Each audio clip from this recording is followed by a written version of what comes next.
नमस्कार। बहुत सारे कॉलेज गोइंग स्टूडेंट्स ने मुझसे क्वेरी की कि मैं एमबीए कर रहा हूँ या मैंने एमबीए कर लिया है और मैं स्टॉक मार्केट में कोई सर्टिफिकेशन करना चाहता हूँ। अगर वो एनआईएसएम से रिलेटेड हो तो मैं कौन सा सर्टिफिकेशन करूँ?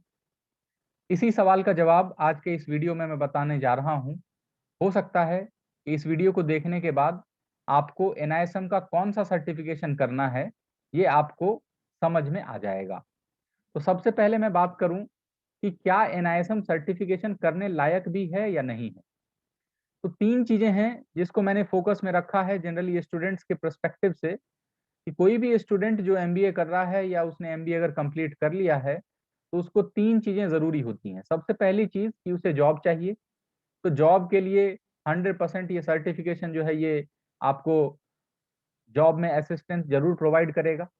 दूसरी चीज होती है कि रिज्यूमे में वेटेज बढ़ाने के लिए, अगर आपने किसी स्टॉक मार्केट से रिलेटेड सर्टिफिकेशन किया है और फिर आप किसी ब्रोकरेज हाउस में, किसी इन्वेस्टमेंट एडवाइजरी में या फिर बैंकिंग रिलेटेड प्रोडक्ट में अगर आप जा रहे हैं और अगर आपके पास में कोई सर्टिफिकेशन है, किसी के पास में अगर सर्टिफिकेशन नहीं है, तो आपका वेटेज जो होगा वो कहीं ना कहीं ज्यादा होगा।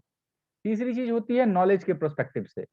बहुत सारे लोग एमबीए कर लेते हैं और स्टॉक मार्केट की दुनिया में जाना चाहते हैं, स्टॉक मार्केट में करियर बनाना चाहते हैं। तो जो सबसे इंपॉर्टेंट चीज होती है स्टॉक मार्केट के लिए वो है नॉलेज। तो अगर आपके लिए नॉलेज इंपॉर्टेंट है तो आप इस सर्टिफिकेशन को कर सकते हैं। इन तीन पैरामीटर्स पे अगर आप अपने आप को देखते हैं, अगर आप इन तीन पैरामीटर्स को मद्देनजर रखते हैं, तो कहीं ना कहीं ये सर्टिफिकेशन आपके लिए इंपॉर्टेंट होगा। थोड़ा सा मैं बैकग्राउंड बता दूं कि एनआईएसएम का बैकग्राउंड कैसा रहा है और इसकी शुरुआत कैसे हुई। हालांकि मैंने अपने दूसरे वीडियो में इसकी चर्चा की है।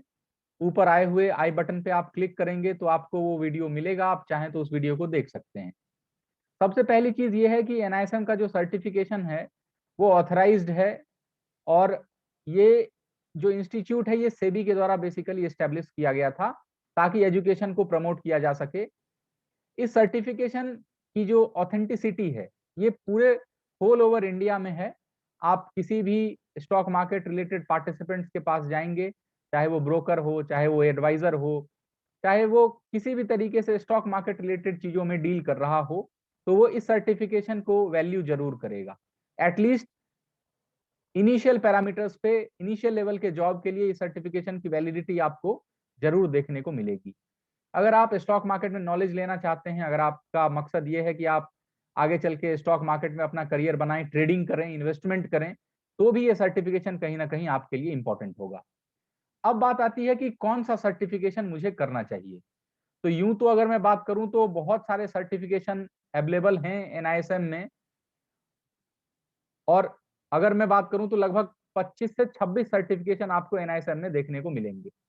तो ये बहुत सारे सर्टिफिकेशन हैं, इतने सारे सर्टिफिकेशन करने की आपको आवश्यकता नहीं है। कई लोग मुझे कॉल करते हैं और मुझसे कहते हैं कि मुझे सारे सर्टिफिकेशन करने हैं। सारे सर्टिफिकेशन सारे सर्टिफिकेशन करने से आपका कोई फायदा नहीं होने वाला। आपको अपना मकसद पता होना चाहिए कि आपका मकसद क्या है, आप किस पर्पस से इस सर्टिफिकेशन को कर रहे हैं, तो ही जाके आप सक्सेसफुल हो पाएंगे। तो यूं तो 25 सर्टिफिकेशन हैं, लेकिन इसमें से सेलेक्टेड सर्टिफिकेशन ही आपको करने हैं।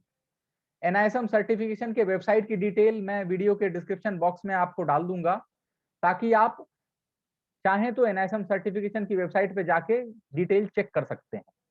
तो अब बात आती है कि मुझे कौन सा सर्टिफिकेशन करना चाहिए। तो मैंने कुछ सेलेक्टेड सर्टिफिकेशन को यहाँ पे हाईलाइट किया है और उन्हीं सर्टिफिकेशन के बारे में मैं बात करना चाहूंगा कि आपके लिए कौन सा सर्टिफिकेशन जो है वो इंपॉर्टेंट होगा। तो जो सबसे पहला सर्टिफिकेशन है जो आपके लिए इंपॉर्टेंट है वो है म्यूचुअल फंड डिस्ट्रीब्यूटर का। अगर आप किसी बैंकिंग सेक्टर में जाना चाहते हैं, आजकल सारे बैंक्स लगभग म्यूचुअल फंड डिस्ट्रीब्यूशन का काम करते हैं। जितने भी एनबीएफसीज हैं आजकल वो भी करने लगे हैं, कई सारे एसेट मैनेजमेंट कंपनी है वो भी करते हैं। इसके साथ साथ ब्रोकरेज हाउस भी कुछ हैं जो म्यूचुअल फंड डिस्ट्रीब्यूशन का काम करते हैं।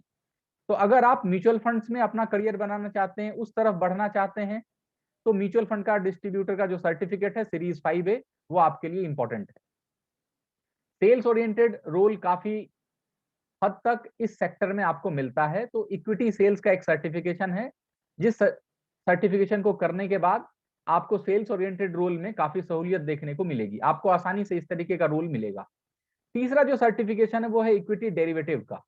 जनरली ब्रोकर के पास में अगर हम जाते हैं तो एक डीलर होता है जो कि ऑर्डर प्लेस करता है क्लाइंटों के लिए। तो अगर आप ये सर्टिफिकेशन करते हैं तो ही आप डीलर के लिए ऑथराइज्ड होते हैं। अगर आप रिसर्च में इंटरेस्टेड हैं, अगर आप रिसर्च करना चाहते हैं, सिक्योरिटीज के बारे में जानना चाहते हैं, रिसर्च बाय सेल की रिकमेंडेशंस देना चाहते हैं, तो रिसर्च एनालिस्ट का जो सर्टिफिकेशन है जो कि फंडामेंटल ओरिएंटेड है, आप वो सर्टिफिकेशन कर सकते हैं। चौथा और आखिरी सजेशन जो मेरी तरफ से है वो है टेक्निकल एनालिसिस का। हालांकि ये टेक्निकल एनालिसिस का जो सर्टिफिकेशन है ये एनआईएसएम में अवेलेबल नहीं है, ये एनसीएफएम में अवेलेबल है। तो अगर आप टेक्निकल एनालिस्ट बनना चाहते हैं या खुद से ट्रेडिंग करना चाहते हैं तो टेक्निकल एनालिसिस एक काफी इंपॉर्टेंट चीज होती है। अगर आप इसको समझते हैं, सीखते हैं, तो कहीं ना कहीं ये सर्टिफिकेशन आपको नॉलेज के तौर पे आपको 100% आपको काम देगा। तो ये सारे सर्टिफिकेशन हैं जो कि इंपॉर्टेंट हैं। इन सारे सर्टिफिकेशन की चर्चा मैंने अपने दूसरे वीडियो में पहले से की हुई है। आप चाहें तो ऊपर आए हुए आई बटन पे क्लिक करें, वो वीडियो आपको मिलेगा और आप उस वीडियो को देखें, आपको और क्लैरिटी मिलेगी। अगर आप चाहते हैं कि मुझसे कांटेक्ट करें तो मेरा एक व्हाट्सएप नंबर है जिस पे आप मुझे व्हाट्सएप मैसेज ड्रॉप कर सकते हैं। किसी भी तरीके की ट्रेनिंग की अगर आपको रिक्वायरमेंट है, एनआईएसएम कि किसी भी सर्टिफिकेशन की ट्रेनिंग की आपको रिक्वायरमेंट है, तो आप मुझे व्हाट्सएप के माध्यम से मुझसे कांटेक्ट कर सकते हैं।